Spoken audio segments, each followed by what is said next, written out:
Olá, heróis e heroínas, eu sou o Dan, sejam bem-vindos a Nishounen. Hoje, finalmente, a gente vai seguir com o vídeo de One Punch Man aqui no canal. E dessa vez, iremos falar da primeira grande derrota de Saitama. A primeira vez que o Saitama foi derrotado no mangá. E não só isso também, como essa derrota foi uma das maiores motivações para ele se tornar muito poderoso, muito forte. E sim, o Saitama ele já foi derrotado, isso aconteceu no mangá. E muita gente não conhece essa história, não conhece esse momento. Então a gente vai falar mais sobre isso aqui nesse vídeo de hoje. E eu te conto muito com o seu apoio para deixar o likezão, seu gostei é super importante. Vamos tentar cumprir a meta de 7.000 likes aqui nesse vídeo de hoje, então dá o socão no like. Eu também conto muito com você para se inscrever aqui no canal se ainda for novo por aqui. E agora sim, sem mais delongas, bora pro vídeo. Galera, então, como a gente sabe, o Saitama ele é invencível. Sim, foi o que a gente sempre viu. Ninguém era capaz de derrotar o Saitama porque ele sempre vencia qualquer adversário. Qualquer um que tentasse o enfrentar acabaria perdendo o combate com apenas um único golpe. Ele era o Saitaminha, que só perdeu para um mosquito inicialmente. Ele não conseguiu pegar o mosquito. E essa batalha ainda vai trazer muita coisa pra gente no futuro, eu tenho certeza. Porém, sim, o Saitama já foi derrotado. E essa derrota foi o que fez ele se tornar um grande herói no futuro. Fez ele se tornar extremamente poderoso. E basicamente no prólogo da história do anime e do mangá, quando ele se lembrava que no passado ele queria se tornar um herói da justiça e por esse motivo ele teria se tornado um herói pro Robin no futuro, bem, tudo isso remetia à primeira batalha de Saitama, a sua primeira derrota e também o que ele teria vivido no passado. Tudo isso vinha deste momento em específico que muita gente não conhece. Então agora a gente vai falar deste confronto do capítulo 8.5 do mangá de One Punch Man, que também nos mostra como o ciclista sem licença se tornou um herói. E basicamente deu pra perceber que essa era uma história do passado. Sim, o Saitama era apenas um estudante, ele ainda era bem jovem e nessa época ele ainda tinha cabelo. E basicamente a primeira pessoa que a gente conhece nessa história era o ciclista sem licença, mas na época ele ainda não tinha esse nome de herói, ele também era um estudante que já tentava lutar pela justiça. Nesse caso ele teria visto na escola alguns veteranos caçando confusão assim com jovens, com pessoas que haviam acabado de chegar naquela escola. E então ele se apresentou como um herói. O seu nome naquela época era ciclista completamente anônimo que anda pela rua da escola e luta pela justiça. Basicamente era um nome simples assim. E ele então passa a ir atrás desses dois veteranos que rapidamente e facilmente vence ele. Os dois vencem ele completamente e essa história ecoa pela escola até que chega no Saitama, que era um estudante completamente novo por ali também. Acontece que neste momento, quando o Saitama retorna para sua casa e agora a gente tá realmente falando do nosso herói, ele começa a ouvir falar de uma criatura misteriosa. Essa criatura misteriosa estava dando um grande trabalho e ninguém estava conseguindo a parar. E basicamente ele já sabia que estava na cidade Z, onde ele vivia, mas ele se perguntava o que o governo faria sobre isso. Já fazia tempo desde a aparição da primeira dessas criaturas e de um certo tempo, em alguns meses, elas sempre apareciam. Desde a última até esse momento faziam 9 meses, mas agora havia uma outra dando um grande trabalho e o Saitama se perguntava o que o mundo iria fazer no futuro. Se alguém lutaria para salvar as pessoas daquelas criaturas misteriosas, se teria alguém forte o suficiente para proteger as pessoas. E como a gente sabe, assim como ele imaginava, ninguém teria surgido até quando ele se tornou um herói pro Robin sem querer. Isso no futuro. Então, basicamente, não existiriam heróis até ali, mas Saitama já estava com a ideia de se tornar um herói bem escondidinha ali na sua mente, bem escondidinha, mas que logo afloraria. E isso porque ele vai pra escola no dia seguinte e acaba esquecendo completamente o dever de casa. Então naquele momento o professor começa a brigar com ele e quando ele sai pra ir diretamente pra sala da diretoria, ele acaba se encontrando com os dois valentões do início dessa história. E basicamente eles tentam pegar dinheiro do Saitama. Acontece que ele diz que não tinha dinheiro, ele acaba os enfrentando os dois de uma vez só. E o Saitama desde essa época não tinha medo nenhum de entrar em grandes confrontos pelo que ele acreditava ser certo. Mas esse confronto ele acabou perdendo. Nesse momento ele já não tinha o que fazer. E então simplesmente perdeu todo o dinheiro que ele tinha, que no caso era 10 reais. Acontece que o que esses veteranos que estavam atacando não esperavam era o fato de que a criatura misteriosa que estava atacando toda a cidade estava sendo temida por todos e iria passar por ali. E isso porque essa criatura, basicamente, ela era um cofre porquinho gigante e o que ela buscava era dinheiro. No caso, 10 reais seriam 200 ienes, ou seja, uma moeda. E dessa forma, aquele cofre foi diretamente até eles para buscar todo o dinheiro. E após pegar o dinheiro que eles haviam tirado de Saitama, a criatura misteriosa percebe que eles haviam atacado aquele garoto para conseguir o dinheiro. Então ele se perguntou, será que se eu bater neles também eu vou conseguir mais, assim como eles fizeram? E então ele fez isso, percebeu que não e depois foi embora. Acontece que naquele momento, um dos garotos que havia atacado o Saitama disse que precisava daquele dinheiro para ajudar os seus irmãos. E o Saitama, ele também precisava daquele dinheiro porque era o dinheiro dele, ele queria seu dinheiro de volta. Ele havia lutado por ele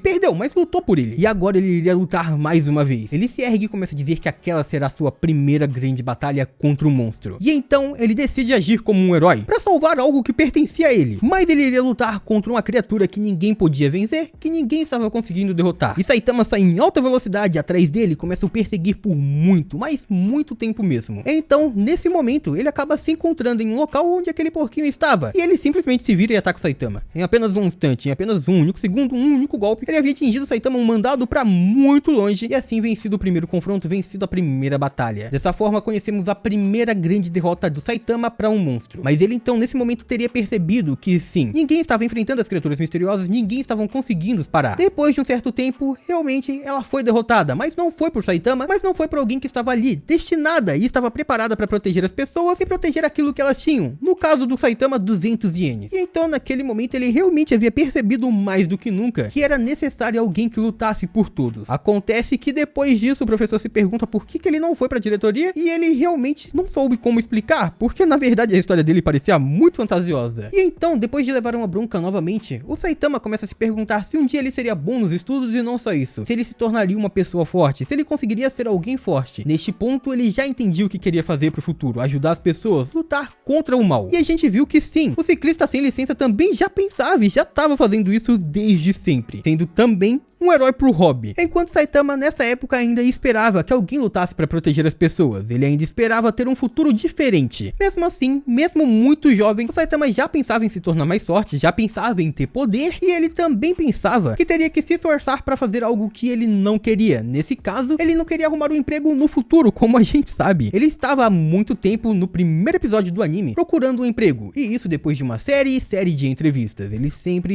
esteve atrás de um emprego, que era algo que já remetia a este ponto, desde o momento que ele não estava seguindo todos os padrões. Enquanto isso, Saitama desde sempre já se questionava como as pessoas lidavam com as criaturas misteriosas, com esses grandes inimigos. E então, depois, no futuro, enquanto ele estava tentando conseguir um emprego, ele acabou se deparando com uma criatura misteriosa, como a gente sabe. E neste momento, ele acabou a enfrentando. Tudo isso para salvar um garoto que ele não conhecia, mas que sim, remetia também ao seu passado. O modo como ele pensava que ninguém estava fazendo nada para os parar, e também como ninguém havia o protegido. E a gente sabe que foi nesse dia que o Saitama lembrou do seu passado, ele lembrou exatamente deste grande momento, e nesse ponto, ele passou a se lembrar que no passado ele queria ser forte. E a partir daí ele passou a treinar e treinar para se tornar forte, para se tornar poderoso, e ele realmente se tornou o herói que é capaz de vencer qualquer um com apenas um único golpe. Mas como a gente sabe, essas duas não foram as únicas derrotas do Saitama. Não foi apenas enfrentando o mosquito e enfrentando este primeiro monstro, este primeiro adversário. Como a gente sabe, ele também já perdeu pro King, mas não foi exatamente em uma batalha de verdade, foi mais em um videogame. Na verdade, Saitama perdeu incríveis 81 vezes pro King e não venceu nenhuma vez. Mesmo assim, todas as outras batalhas ele é capaz de vencer, e a maioria delas a gente sabe que com um único golpe. E toda essa força veio pelo seu desejo do passado, deste capítulo muito desconhecido do mangá, de se tornar alguém poderoso e proteger a todos. Mas comenta aí embaixo, vocês já conheciam este capítulo, vocês já conheciam essa história e essas derrotas do Saitama? E também eu quero saber, será que Blast tem mais poder que o Saitama? Será que ele é mais forte que o Saitama? Aquele que realmente no passado pensava se alguém iria lutar contra as criaturas misteriosas, se uma organização surgiria para isso, e essa organização acabou surgindo inspirada na sua ação, no seu primeiro ato como herói pro hobby. Comenta aí embaixo o que vocês acham sobre tudo isso, fechou? E por hoje é isso, muito obrigado por terem assistido até aqui, eu espero muito de coração que todo mundo tenha curtido. Eu vejo vocês no próximo vídeo, até lá, um grande abraço e tchau!